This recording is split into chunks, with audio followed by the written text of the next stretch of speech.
Halo semua, selamat bertemu kembali di Rumah Matematika bersama dengan saya, Herman Joyo. Teman-teman sekalian, pada kesempatan kali ini kita akan mencoba untuk membahas bagaimana menyelesaikan masalah yang berkaitan dengan nilai ekstrim.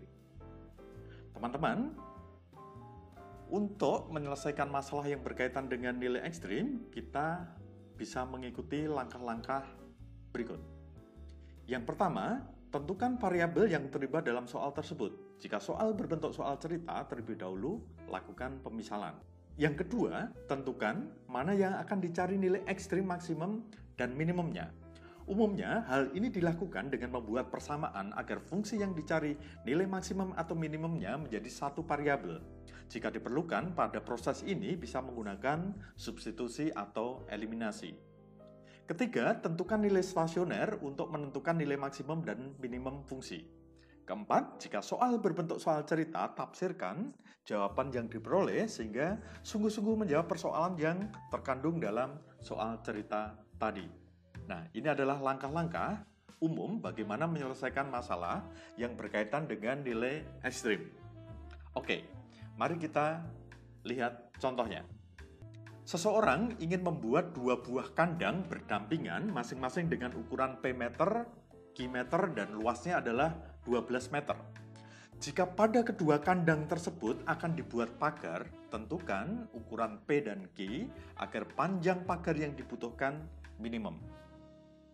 Untuk menjawab ini, dari soal cerita tadi, ini kita ilustrasikan dengan gambar. Jadi,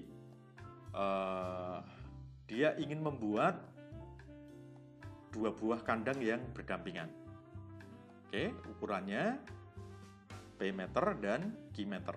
Ukurannya adalah P meter dan Q meter. Nah, pada kedua kandang tersebut akan dibuat pagar.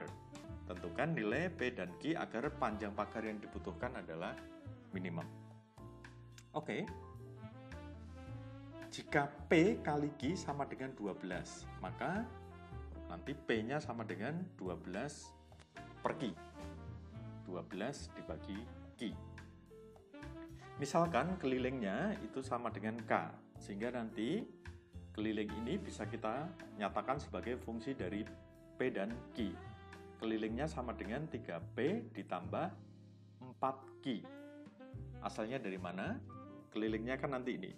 Ini adalah P, ini juga P, ini juga P. Berarti akan 3P.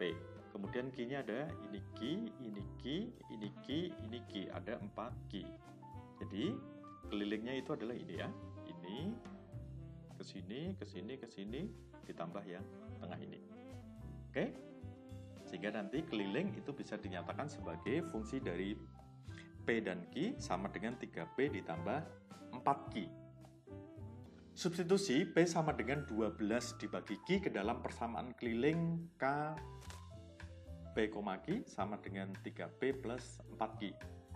Akan diperoleh persamaan KQ sama dengan 36 per Q ditambah 4Q. Oke. Karena P-nya itu 12 per Q, maka nanti 3P itu menjadi 3 kali 12 per Q sama dengan 36 per Q. Nah, ini sama dengan ini ya. Ditambah 4Q. Nah, perhatikan bahwa nanti fungsinya ini akan menjadi fungsi Q. Variabelnya adalah Q saja. Oke, bentuk ini bisa diubah menjadi 36 Q pangkat min 1 ditambah 4Q.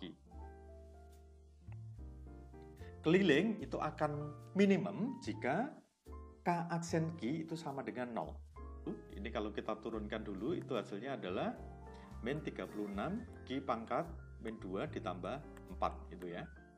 Jadi ini harus sama dengan, nanti sama dengan 0. Jadi ini sama dengan 0. Sama dengan, bentuknya saya ubah, min 36 per Q kuadrat ditambah 4 sama dengan 0. Atau min 36 ditambah 4Q kuadrat sama dengan 0. Jadi kedua ruas dikalikan dengan Q kuadrat ya. Ini dikalikan dengan Q kuadrat hasilnya min 36. Ini dikalikan Q kuadrat 4Q kuadrat. 0 kalikan Q kuadrat ya 0. Sehingga nanti diperoleh 4Q kuadrat sama dengan 36.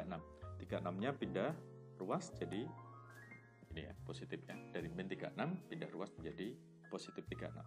Sehingga kita lanjutkan, Q kuadrat sama dengan 9. Asalnya dari mana? 36 dibagi dengan 4. Itu akan hasilnya sama dengan 9. Q sama dengan 3 atau Q sama dengan min 3. Tetapi untuk Q sama dengan min 3 ini tidak memenuhi. Mengapa tidak memenuhi? Karena tidak mungkin panjang itu negatif. Jadi untuk Q yang min 3 ini tidak memenuhi. Jadi ini tidak kita pakai. Nah, untuk Q sama dengan 3, maka nanti nilai P-nya sama dengan 4. Dari mana? Kita ingat tadi, P-nya itu sama dengan 12 per Q. Nah, kalau Q-nya 3 ya 12 dibagi 3. Sama dengan 4. Gitu ya. Jadi supaya panjang pagar itu minimum, kandang harus dibuat dengan ukuran P itu 4 meter dan ukuran Q-nya 3 meter. Jadi supaya panjang pagar itu minimum, kandang harus dibuat dengan ukuran apa? P sama dengan 4 meter dan ukuran Q-nya 3 meter. Oke. Mari kita lihat contoh yang kedua. Biaya seluruhnya untuk membuat X barang itu adalah 1/4 X kuadrat plus 35X plus 25 juta rupiah. Sedangkan harga jual untuk X satuan barang adalah 50X min setengah X kuadrat. Tentukan keuntungan maksimum yang dapat diperoleh. Nah, untuk menjawab ini, kita tahu keuntungan itu adalah harga jual dikurangi dengan biaya produksi. Oke, kita misalkan KX itu adalah keuntungan, HX itu adalah harga jual, dan BX itu adalah biaya produksi. Maka nanti KX itu sama dengan HX dikurangi BX. Keuntungan sama dengan harga jual dikurangi biaya produksi. Nah, kita tahu HX-nya, harga jualnya, itu adalah 50 min X kuadrat.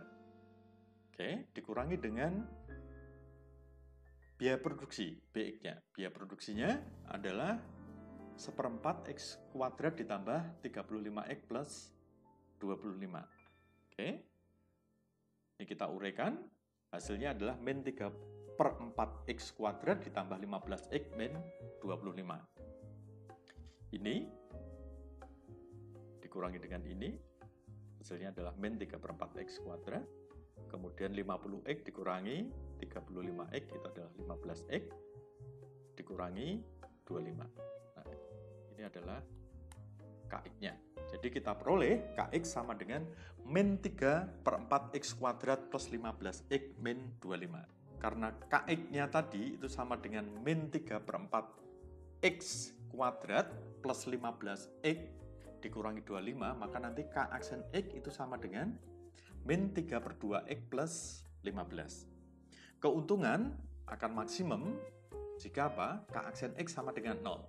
Sehingga min 3/2X plus 15 ini sama dengan 0.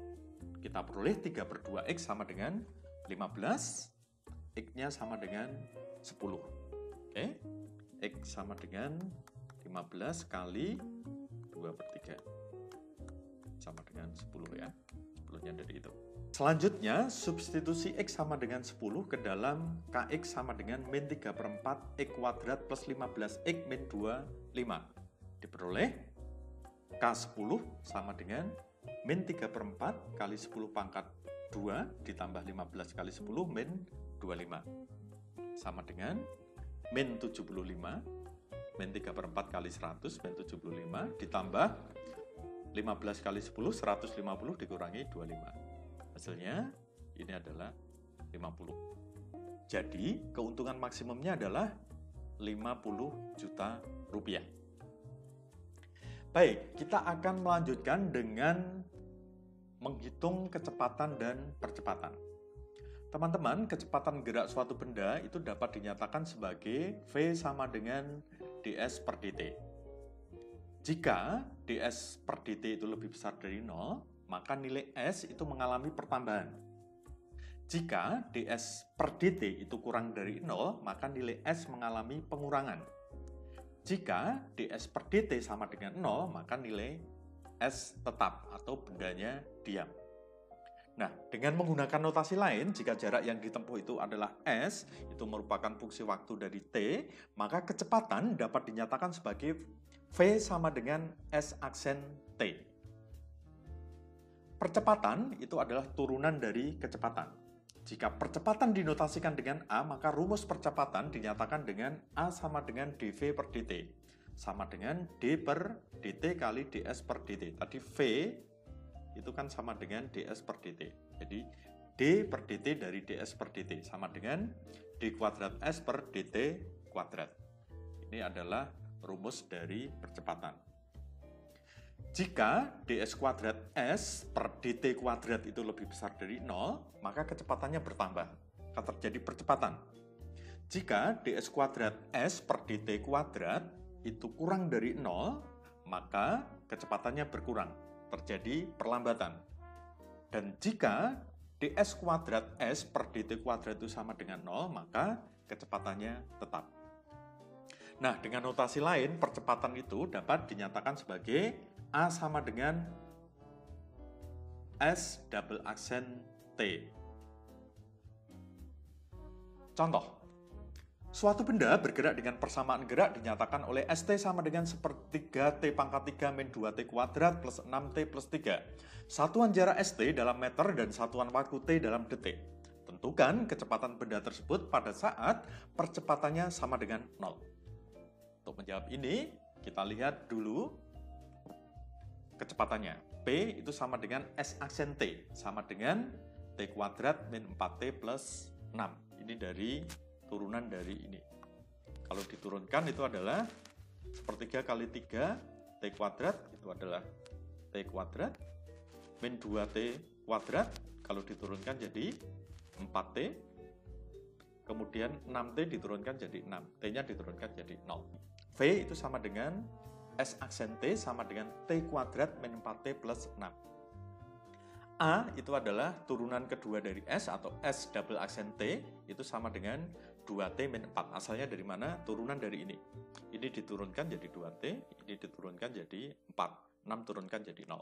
Jadi A-nya adalah 2T min 4. Pada saat percepatan 0, A-nya berarti sama dengan 0 kan? Berarti nanti 2T min 4 ini sama dengan 0. Akan diperoleh T-nya 2 atau 2T asalnya dari 2T sama dengan 4, T-nya sama dengan 2. Itu ya. Oke. Kecepatan saat percepatannya 0 itu adalah V2 sama dengan 2 pangkat 2 dikurangi 4 kali 2 ditambah 6. Jadi nanti 2-nya kita substitusi ke rumus ini, T kuadrat min 4T plus 6. Diperoleh ini ya. Nah, hasilnya adalah 4 dikurangi 8 ditambah 6. Hasilnya adalah 10 dikurangi 8, 2. Jadi, kecepatan benda tersebut pada saat percepatannya sama dengan 0 adalah 2 meter per detik. Oke, ini jawaban dari soal di atas. Teman-teman, itu tadi pembahasan kita bagaimana menyelesaikan masalah yang berkaitan dengan nilai ekstrim. Terima kasih.